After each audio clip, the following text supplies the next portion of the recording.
The debt cycle. It sounds boring, technical, harmless. But what if I told you your entire life has been designed around those two words? Long before you even understood what money was. Let me ask you something. Why did you go to school? To gain knowledge? To build a career? To live a better life? Or were you being prepared to become a high-quality debtor? Sounds extreme? Look at the timeline. 18 years old. Student loans. 25. Car loan. 30. Mortgage. 40. Refinancing. 60. Still not quite free. That's not a life plan. That's a cycle. I call it the debt cycle. A system so normalized that you don't even question it. A game you're playing without knowing the rules. They tell you, good debt makes you rich. Leverage is how the wealthy build empires. If you don't borrow, you'll never own anything big. But here's what they don't tell you. In the debt cycle, you are not using leverage. You are the leverage. You don't borrow money to become free. You borrow money to become predictable. Imagine a farm. Millions of sheep. Fed. Protected. Guided. Every year, their wool is shaved. Not killed. Just shaved. Enough to keep them alive.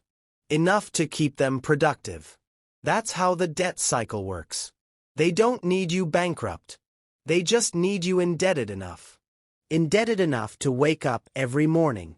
Indebted enough to fear losing your job. Indebted enough to never say no. When you have no debt, you have options.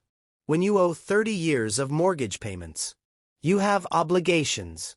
And obligation is the most efficient form of control. The debt cycle follows a simple pattern. Inject money into the system. Encourage borrowing. Create the illusion of prosperity. Tighten liquidity. Reclaim assets. Repeat. You think recessions are accidents. They're not. They are structural resets. You think interest rates rise to fight inflation. Why do they rise the most when households are most indebted? You think housing bubbles are caused by greedy citizens. But who lowered rates to historic lows first?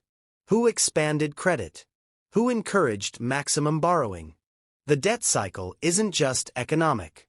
It's psychological. They convince you, if you don't own a home, you failed. If you don't upgrade your lifestyle, you're behind. If you're not leveraging, you're playing small. They sell you a dream, then sell you the loan to finance it. And when you sign that loan contract, you're not just signing for a house. You're signing 25 years of mandatory labor. You're signing away flexibility. You're signing away risk-taking. You're signing away rebellion. That's the design. A debt-free person is dangerous. A heavily indebted person is obedient. You think you're participating in the economy, but you are the raw material. In the next section, we're going to expose who truly benefits from this structure, and what they actually want. Let's be clear. There's no secret room with villains plotting your downfall. The system is structural. Central banks, commercial banks, governments, large corporations, major investment funds, different interests, same outcome. They don't ultimately want your paper money. Money can be printed. What they want is real assets, land, businesses, cash flow streams, your labor, your time. When you sign a 30-year mortgage, you think you own the house. For 30 years, who really owns who? Banks don't need your house immediately. They need 30 years of interest. They need predictable income. A society of indebted individuals is stable. A person with no debt can quit. A person with massive debt complies. The system doesn't need to confiscate wealth overnight. It just needs you producing steady returns. Lower rates borrowing surge asset inflation. Higher rates liquidity squeeze asset transfer. This isn't conspiracy. It's mechanics. Money is expandable.